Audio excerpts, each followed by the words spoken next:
Jose's mother noticed that as a baby, her son didn't respond to sounds in their home in Mexico. She would call his name, and he wouldn't notice.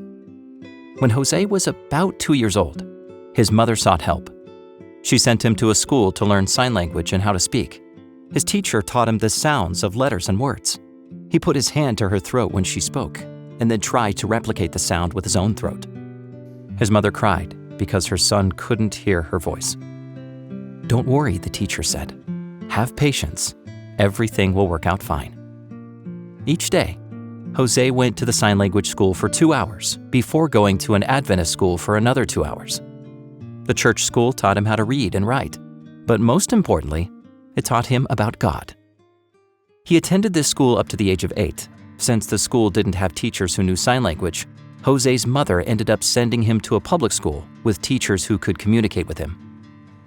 The first time that Jose met other Adventists with hearing impairments was at a church-organized conference at Linda Vista Adventist University. It was wonderful to mingle with other Adventist young people with the same needs. Not long after, the Inter-American Division organized its first special needs conference and held the event at Montemorelos University in Monterrey, Mexico. At the conference, a desire grew in Jose to serve God as a pastor. But how? He could never afford the tuition. As the conference concluded, the university president made a surprising announcement. "Do any of you want to study here?" he asked. He offered a full scholarship for the tuition. Jose understood then that God was calling him to be a pastor, and he stood up.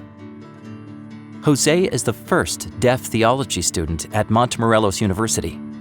It's difficult because almost no one else knows sign language. He concentrates hard and tries to read the teacher's lips. In his first year, he failed several classes, but pressed on, knowing that God had big plans for him. He has led several evangelistic meetings for the hearing impaired, including one in Mexico City. Several churches with deaf people have invited him to preach. Jose has a desire in his heart to serve as a pastor. He dreams about going to the mission field one day, ministering to the hearing impaired. Please pray for the students like Jose who are willing to do big things for the Lord. Thank you for supporting Mission.